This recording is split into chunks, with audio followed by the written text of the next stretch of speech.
Buenos días.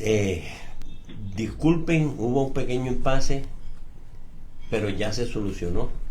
Entonces, damos gracias a Dios por el día de hoy.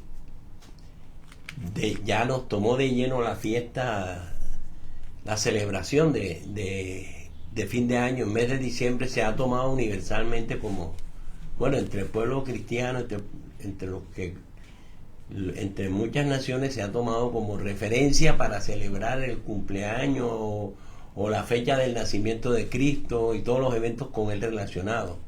Cuando sabemos que no es la fecha real, todos lo aceptamos, todos lo celebramos. Es un tiempo para compartir en familia, es un tiempo donde la gente baja las banderas de guerra, donde la gente tiene una actitud de reconciliación, y eso es lo que yo espero que tengamos todos.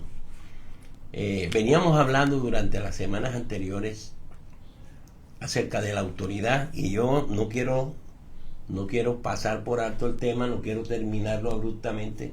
Por eso hoy vamos a tratar de terminar. Hemos visto muchos casos de desobediencia a la autoridad, de abuso en contra de la autoridad, y cómo Dios eso lo rechaza, lo aborrece. Pero también quería hablar, para no quedarnos en lo malo, también de personas que entendieron el principio de la autoridad, ¿sí? Y cómo es, y que respetaban la autoridad, entendían lo que es someterse a la autoridad que Dios estableció, ¿sí?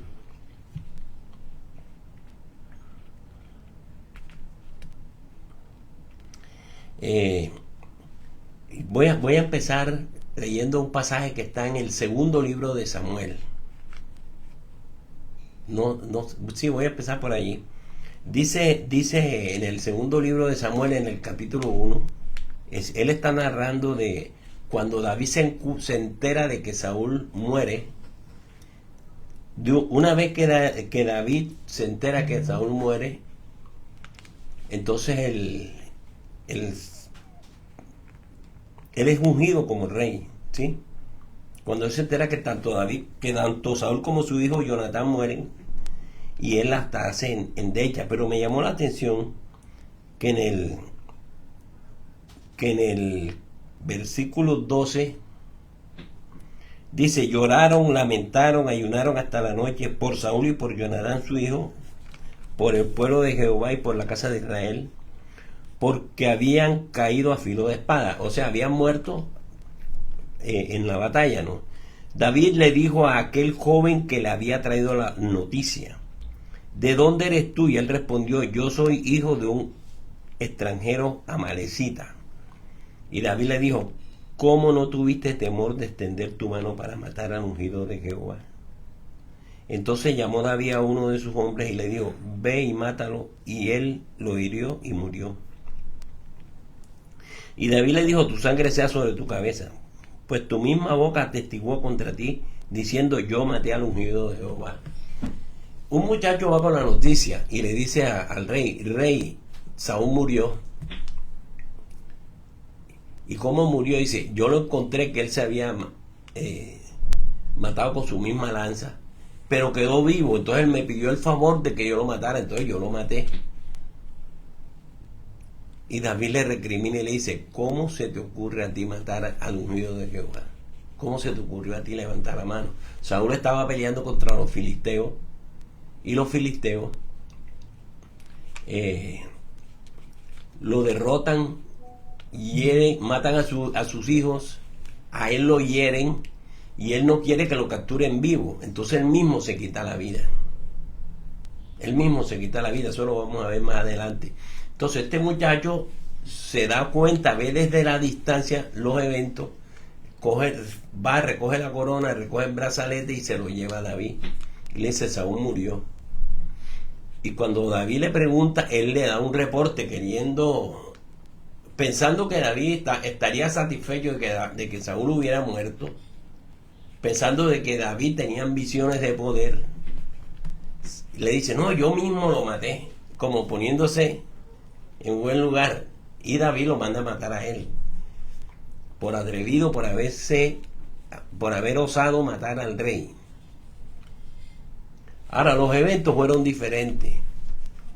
Los eventos no fueron así. Los eventos fueron distintos. Saúl se mató él mismo. Pero este muchacho se atribuyó la muerte de Saúl, pensando que David se iba a alegrar, pero David no se alegraba de la muerte de Saúl. David respetaba a Saúl. De hecho, Saúl no fue un mal gobernante.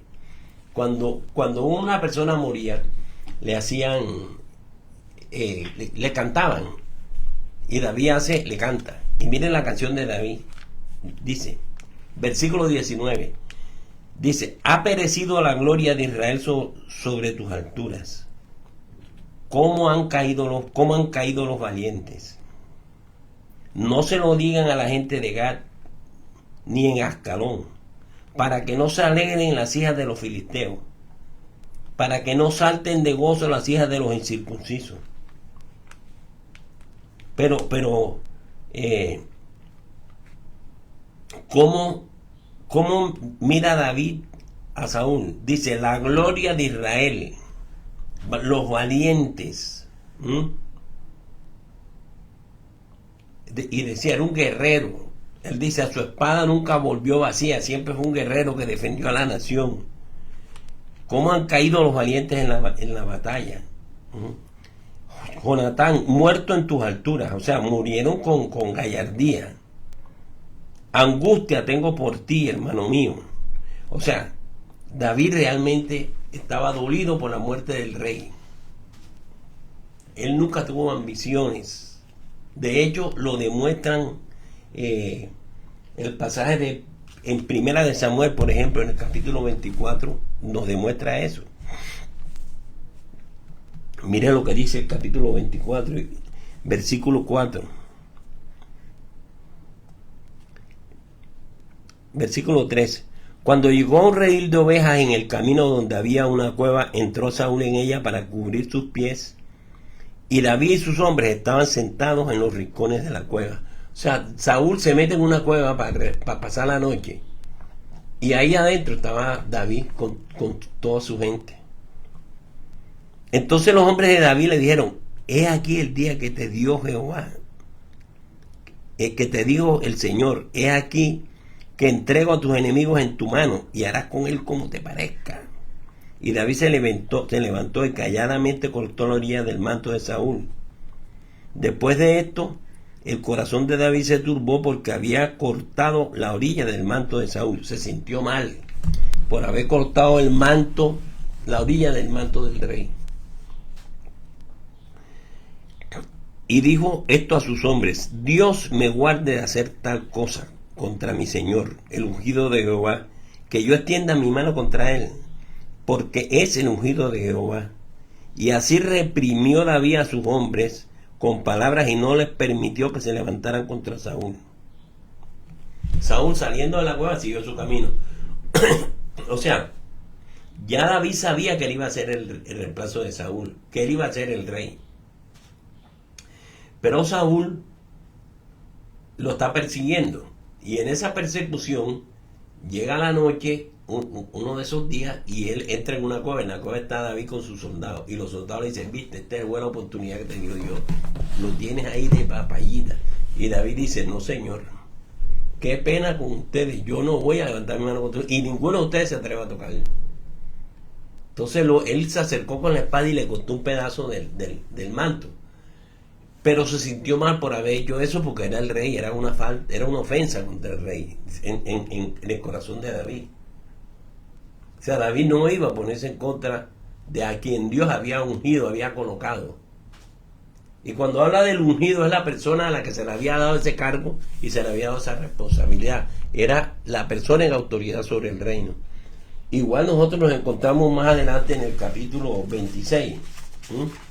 David sabía que a él que Dios a él lo había escogido para suceder a Saúl, pero él no era el que iba a matar a Saúl. En el capítulo 26, por ejemplo, en el versículo 9, nos encontramos otro pasaje. Y a mí me sorprende cómo este hombre respeta a su autoridad, es incapaz de hacer algo contra Saúl. Capítulo 26, versículo 9.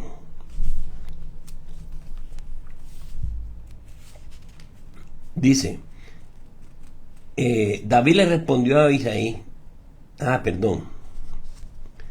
dice versículo 7, David pues y Abisaí fueron de noche al ejército, y aquí que Saúl estaba tendido durmiendo en el campamento, y su lanza clavada en tierra a su cabecera.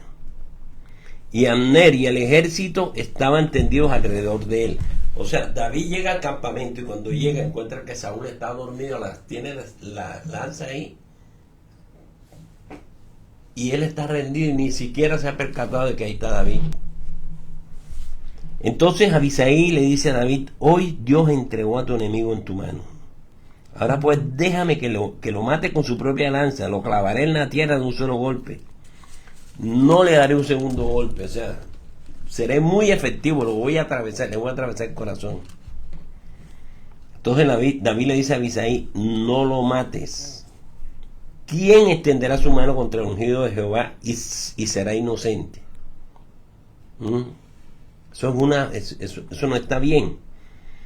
Entonces además le dijo, mira, vive Dios, que si Dios no lo hiere, o su día llega para que muera, o estando en batalla perezca, que Dios me guarde de extender mi mano contra el ungido de Jehová. Toma la lanza que está a su cabecera, la vasija de agua, y vámonos.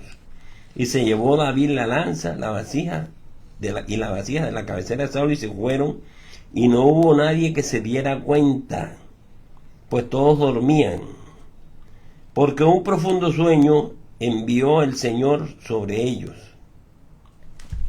Entonces fíjese, Saúl está durmiendo, tiene la lanza al lado, él sabe que tiene su lanza al lado, su arma la tiene ahí, y cuando se levanta no encuentra la lanza, ni el agua que tenía. O sea, era como David mostrándolo, estuve aquí, más adelante David se lo dice, pero cuando el soldado le dice, yo le atravieso el corazón de un solo golpe de lanza, ni siquiera me va a tocar darlo otra vez. David le dice, no señor, no, yo nunca voy a irme en contra del rey, jamás. Yo no voy a estar en rebeldía. Si Dios lo quiere quitar, que lo quite. Si Dios quiere que muera, que muera. Si Dios quiere que lo maten en la batalla, que lo maten en la batalla. Pero yo no soy el que voy a matar al rey. Entonces me muestra un respeto por el rey, porque había sido puesto por Dios. David sabía que Saúl había sido ungido por Samuel. Él lo sabía.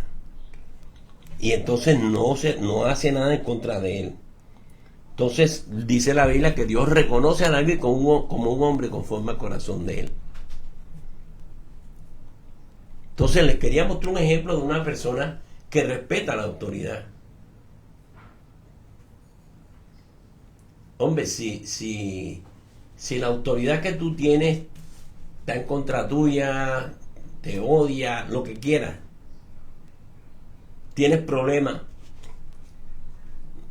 tú no vayas a actuar contra la persona. Deja que esa persona, Dios si quiere, la quita. Pero hay personas que se levantan contra la autoridad y se van en rebeldía. Esto fue lo que dijo Jesús, ¿no? ¿Sí? Y me muestra que solamente puede tener autoridad aquel que se aprende a someter a la autoridad. Si tú aprendes a someterte a tu autoridad, tú vas a tener autoridad. Tú vas a entender ese principio. Y eso es una verdad bíblica, un principio bíblico que hay que aprenderlo. Que uno tiene que someterse a las personas que están por encima de uno en autoridad. Sea en el trabajo, sea en la familia, sea en la escuela, sea en la universidad, sea donde sea en la iglesia, nosotros debemos someternos a la persona que está en autoridad. Y eso no quiere decir que debas obedecer ciegamente todas las locuras que se les ocurran. Solamente aquello que no esté en contra de los principios divinos. Otro ejemplo, y con ese es el último ejemplo que voy a colocar, está en Filipenses capítulo 2. En Filipenses capítulo 2 hay un pasaje épico, magistral, ¿cómo le digo yo? De los pasajes esos que debe uno conocer y vivir. Permíteme un segundo.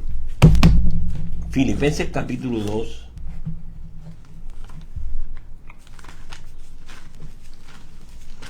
Ay, caramba. Efesios. Filipenses capítulo 2. Este pasaje para mí es de lo más hermoso que hay. Y lo voy a leer desde el versículo 1. Dice: por lo tanto, si hay alguna consolación en Cristo, si algún consuelo de amor, si alguna comunión del Espíritu, si algún afecto entrañable, si alguna misericordia, completen mi gozo, sintiendo lo mismo, teniendo el mismo amor, unánimes, siendo una misma cosa. Pablo está llamando a los filipenses a permanecer en unidad, ¿sí? A vivir en unidad, guiándose y rigiéndose por los principios del amor, siendo unánimes en el pensamiento del servicio al Señor. Después dice: nada hagas por contienda o por vanagloria. O sea, no hagas nada por contienda o por vanagloria. Antes bien, con humildad estimen cada uno a los demás como superiores a sí mismo. No mire cada uno por lo suyo propio, sino cada cual también por lo de los otros. ¿Qué está diciendo Pablo? Déjense de estar haciendo cosas por venganza, por contienda. Eso no es de cristianos, mío. Eso está diciendo el Pablo, entre otras cosas, a cristianos que están en Filipo. No hagan nada por contienda, no hagan nada por vanagloria, por sobresalir, por sentirse más que los demás. A veces entramos en competencia con otros, a veces queremos sentirnos mejor, los más, eso no está bien. Al contrario, sean humildes y estimen a los demás como superiores a sí mismos. Consideren que los demás tienen muchas virtudes y muchas cualidades que usted no tiene. Mírelos de esa manera. No mire cada uno por lo suyo propio. No sea egoísta. No esté pensando nada más en usted, en su beneficio personal.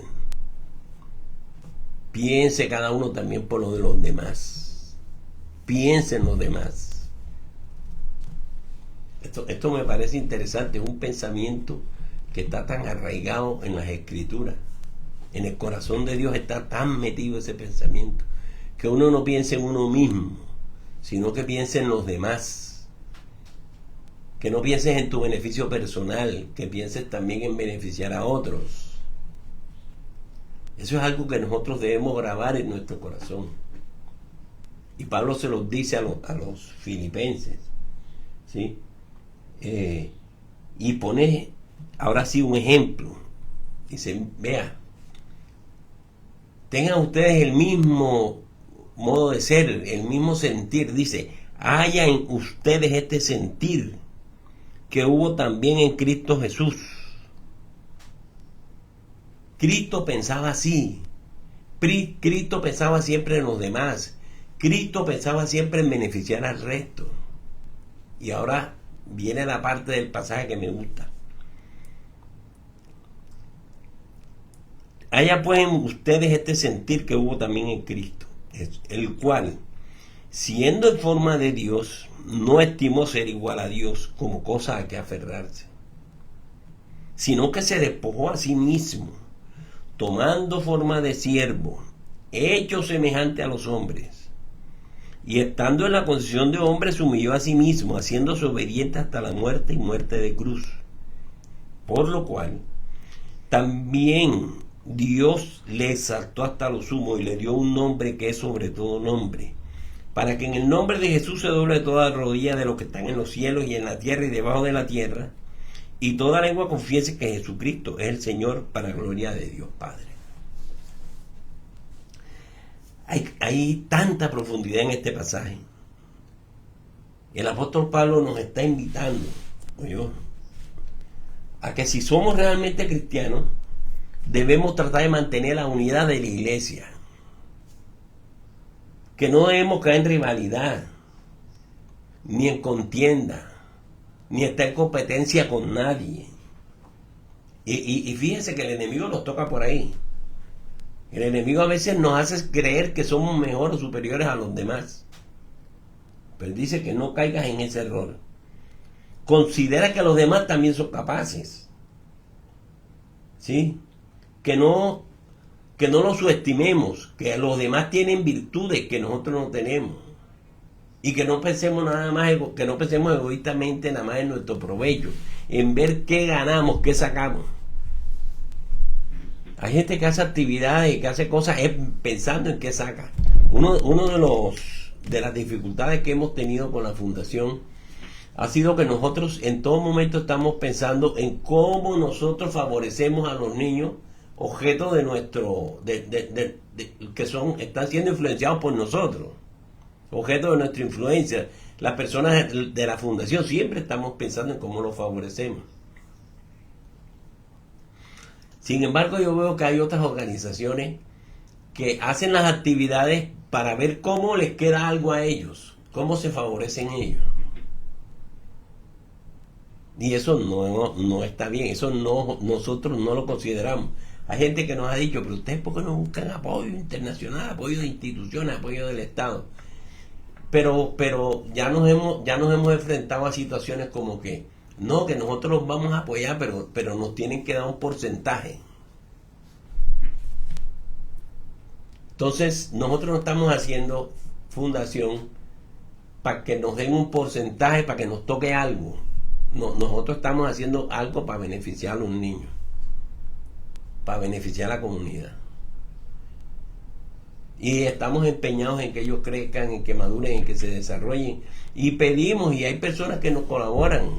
Nosotros, cada vez que usted da algo para la fundación, vea, se lo agradecemos de corazón, porque eso va a repercutir en beneficio para los niños, en felicidad para los niños, en madurez, en crecimiento. Ellos aman su iglesia, aman su fundación. Y son fieles a Cristo. Muchos de ellos han seguido el camino. Porque usted regaló una ofrenda para ellos. Pero el dinero, una de las cosas que nos saltamos en la fundación, es que el dinero que usted da, y aún más, se invierte en los niños. Pero hay organizaciones donde el dinero que usted da se va en burocracia.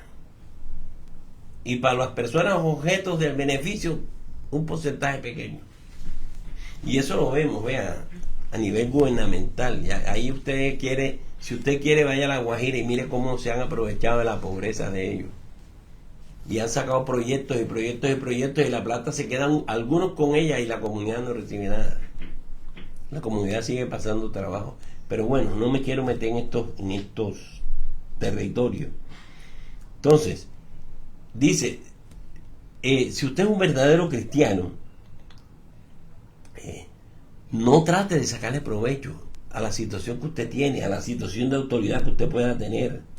Y eso requiere humildad y requiere obediencia a los principios divinos. Requiere sometimiento a Dios.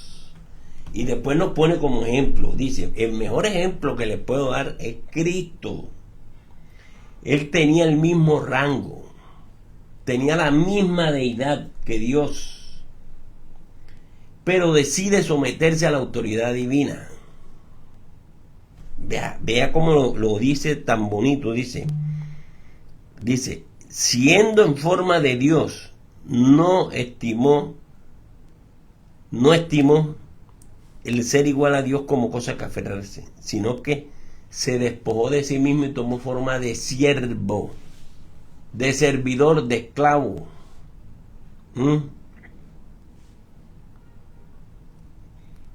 Hecho semejante a los hombres.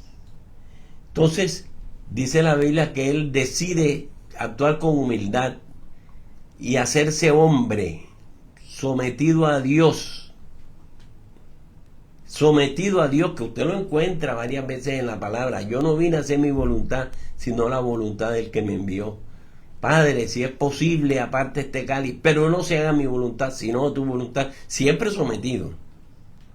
Yo no hago nada por mí mismo. Lo que veo, lo que el Padre me dice, eso es lo que yo hago. O sea, siempre en boca de Jesús estaba el concepto de que Él estaba, a pesar de que Él era Dios y podía tener autoridad más allá, Él se somete. Es más, se hace hombre, se despoja de la deidad y se pone al nivel nuestro. Eso no era fácil. Eso requería de muchísima humildad. Ponerse a nivel de los demás. Y una de las cosas con las que uno lucha cuando está en el pastorado es que a veces uno siente que tiene una influencia sobre la gente y que debe conservar eso en el campo espiritual, pero que uno debe ponerse al nivel de las personas. A mí no me gusta ese liderazgo que tiene a la gente como un séquito que le sirve. No me gusta.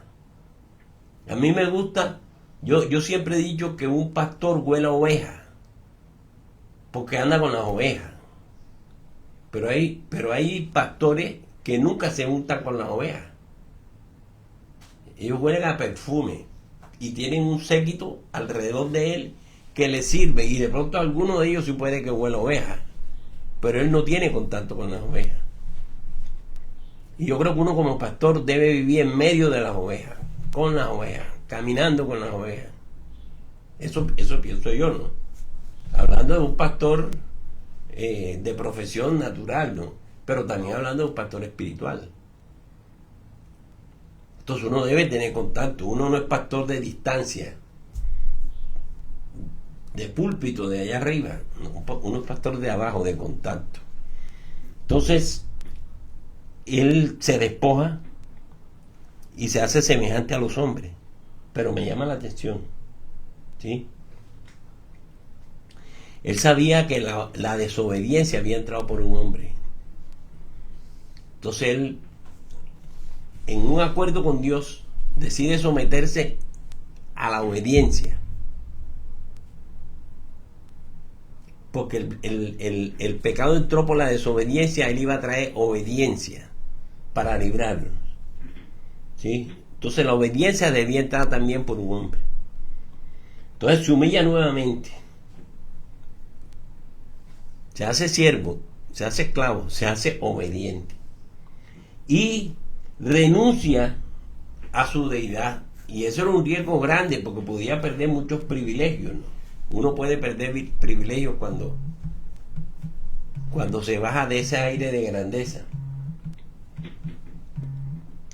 Entonces, su obediencia, según este pasaje, llega a otro extremo. Llega a otro extremo. Vea lo que dice. Estando en la condición de hombre, ahora se humilla al mismo y se hace obediente hasta la muerte. Y no solamente a la muerte, sino una muerte vergonzosa, muerte de cruz, muerte como el peor de los criminales, muerte como la persona considerada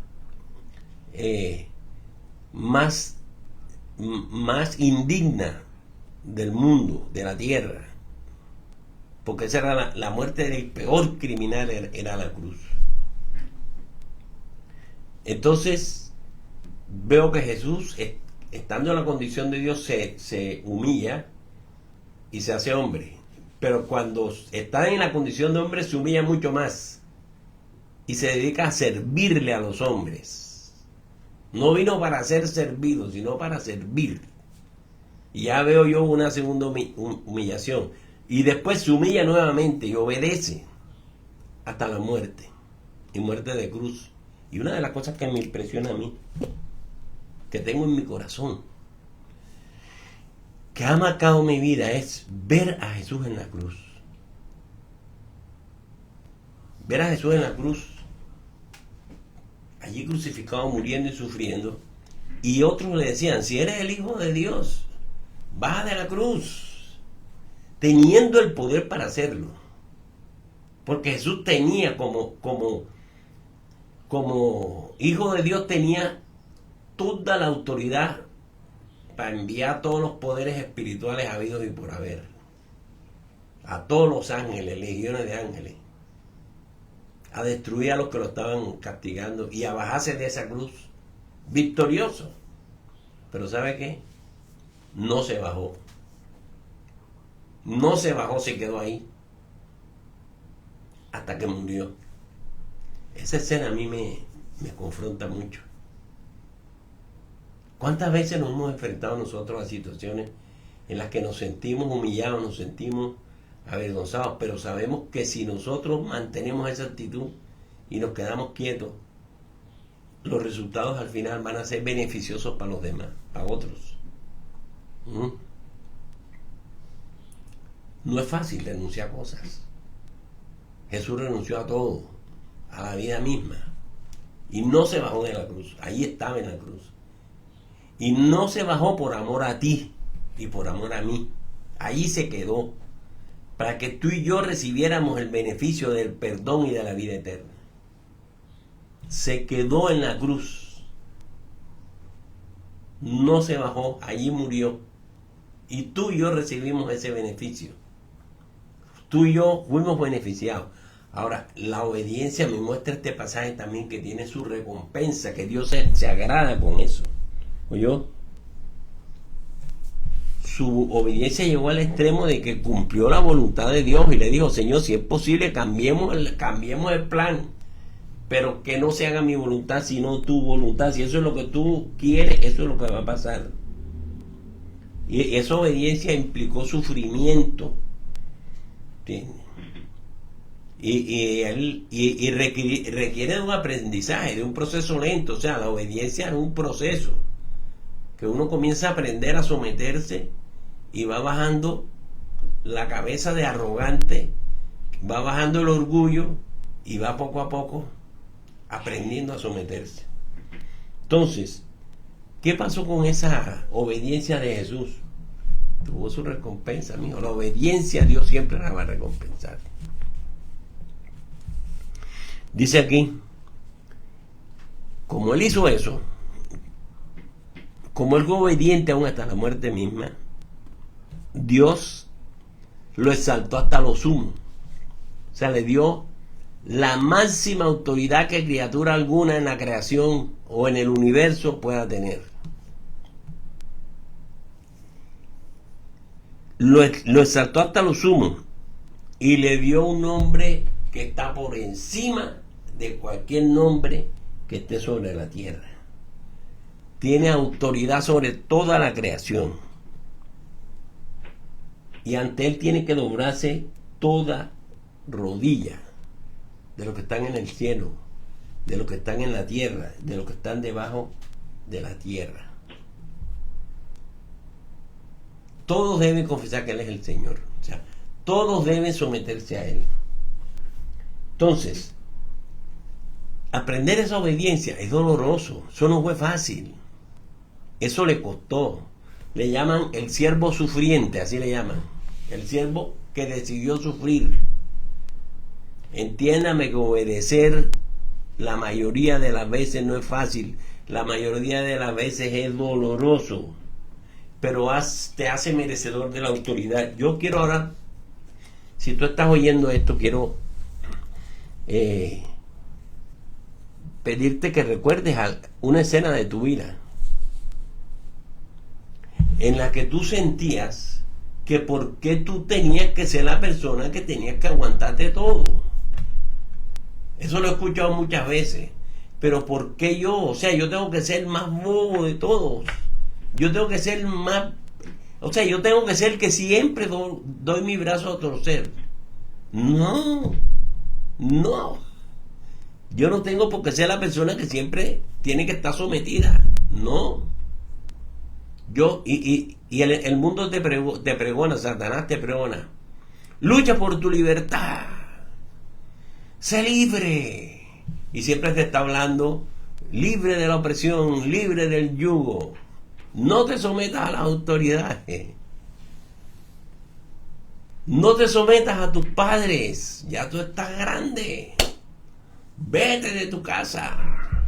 Sé libre.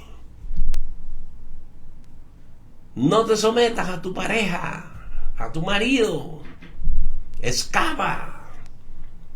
Sé tú misma. O sea, eso es lo que vende el mundo, influenciado por Satanás. Porque tienes que someterte, ¿sí?, a las estructuras gubernamentales. Levántate contra el gobierno. Toma las armas y lucha.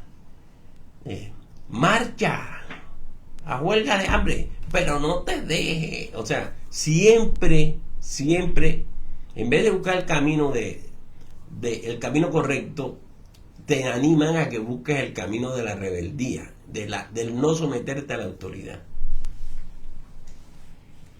Y muchas veces somos mal influenciados. Entonces la palabra de Dios te dice, no, tú tienes que someterte a tus padres. Mujer, tú tienes que someterte a tu marido. ¿Qué pasaje? Ese pasaje sí que saca rasquiña, dolores de cabeza a las mujeres. Cuando la Biblia dice, mujer, sométete a tu marido en todo, dice, ¿cómo que me voy a tener que someter yo al hombre ese, al tipo ese? Y cuando te dice que se sometas a tu autoridad administrativa, a tu jefe, yo a ese tipo no, quiero robarle la silla. O sea, siempre tenemos como el enemigo trata de vender ese concepto, pero el concepto de Dios es distinto. El concepto de Dios, mira, debes tener la misma actitud que tuvo Cristo. Él tenía estatus, pero él se bajó del estatus y se hizo hombre. Y cuando era hombre, se humilló todavía más, vino a servirle a los hombres, se volvió siervo de los hombres. Y cuando se hizo siervo, llevó su obediencia a Dios hasta el extremo. Hasta el extremo. Hasta la muerte misma. Y no una muerte cualquiera. Una humillación más grande todavía, una muerte vergonzosa. Pero Dios lo exaltó. Lo recompensó. La obediencia a la autoridad establecida por Dios es dolorosa, pero te hace merecedor de autoridad. Te hace merecedor de autoridad. Aprende tú a tener autoridad sobre los demás. Y cuando te corresponde estar en autoridad, lo vas a saber ejercer. Pero requiere de un sufrimiento. Requiere de un momento difícil. Entonces, yo te decía que pensaras en las veces que te ha tocado o que te has rebelado contra ti mismo, contra Dios, contra las estructuras y has dicho, no tengo por qué estar sometiéndome a eso. A mí la gente me dice, ay, pero si mi esposo es un maltratador, una persona que me está haciendo daño. Bueno, si te está haciendo daño, si está tu integridad personal en juego, termina la relación. No puedes, tienes que tener un instinto de conservación, pero mientras estás en la relación debes someterse a la autoridad de la persona. La Biblia dice, sométese, que usted se lo gana sin palabras al ver su actitud, al ver tu actitud respetuosa, sana. Las personas cambian. Yo hablaba en estos días de un pasaje que está en Ezequiel capítulo 19, creo, versículo 11 o 11, 19, donde dice que el corazón del hombre es malo, es perverso, pero que Dios cambia el corazón. Dios cambia el corazón. El único que puede cambiar el corazón del hombre, Dios dice, les quitaré el corazón de piedra y les pondré un corazón de carne. Eso dice la Biblia, que Dios es capaz de quitar ese corazón duro y volver un corazón, un buen corazón. Entonces, ¿qué te quiero decir? Así como hay en la Biblia ejemplos de personas que se rebelaron contra las estructuras de autoridad, también hay ejemplos como David y ejemplos como Cristo, el máximo ejemplo, que se humillaron, que se sometieron a la autoridad establecida.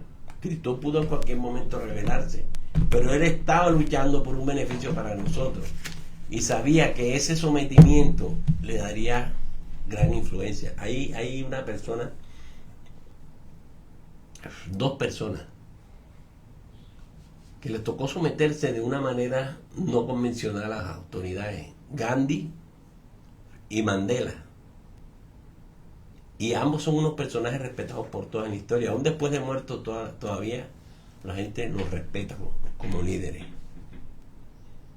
Porque ellos no se levantaban en armas, ellos no se levantaban, ellos eran pura ideología, puros conceptos, pero se sometieron y ganaron autoridad. Entonces la autoridad se gana sometiéndose. Nunca, jamás te salgas de las estructuras de autoridad.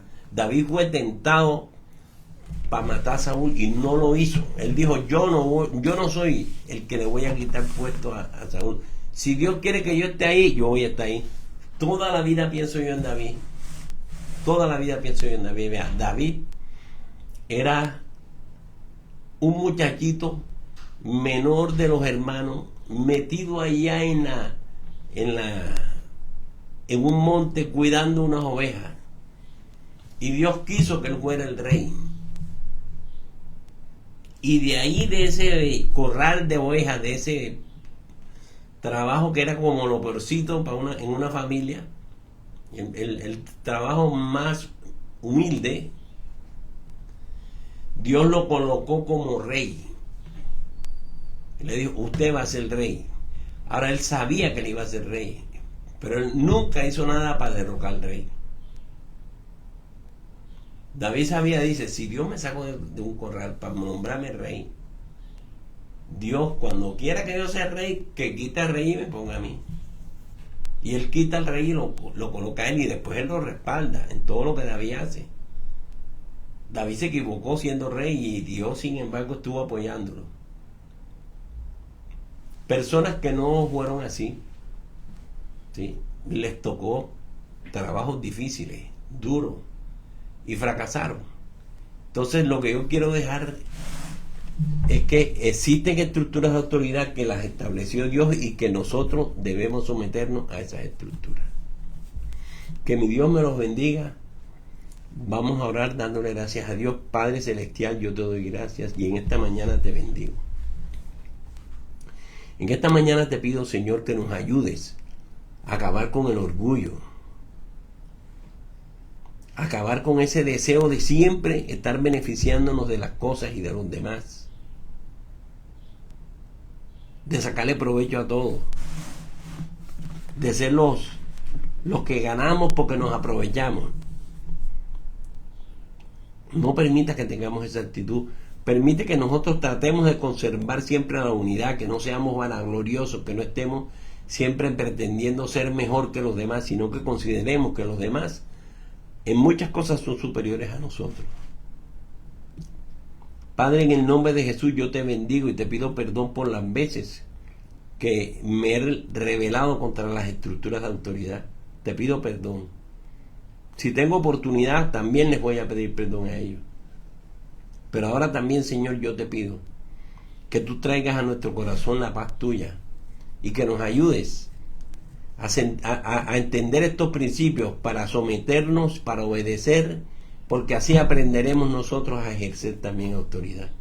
Yo te bendigo por tu palabra, por enseñarnos estas cosas, Señor, que van a ser buenas para nuestro hogar, para nuestro trabajo, para el lugar donde nos desempeñamos, siempre respetando a las personas que están por encima de nosotros. Ahora, Padre, te bendigo y te doy gracias una vez más en el nombre de Jesús. Amén. Amén. Quiero recordarles algo. Mañana, que es 8, el servicio, vamos a tener un solo servicio a las 9 de la mañana. Tenemos unos invitados especiales que vienen de fuera, van a estar con nosotros compartiendo. Es el momento para que tú invites amigos, invites familiares, personas que tú sabes que no conocen de Cristo, para que estén con nosotros mañana a las 9 de la mañana en la subida de la popa al lado de Profamilia. Hemos diseñado varias actividades para el mes de noviembre, el de diciembre.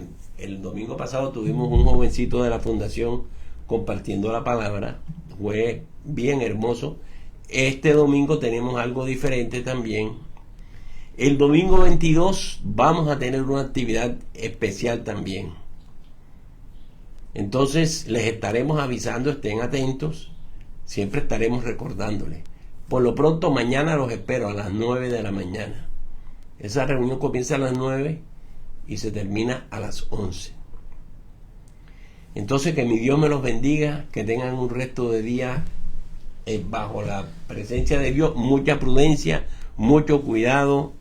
Miren todos los eventos que han pasado, la gente se desborda, entonces no corra riesgo, permanezca lo más familiar posible, lo más en su casa posible, lo más entre gente de confianza posible. Que mi Dios los bendiga.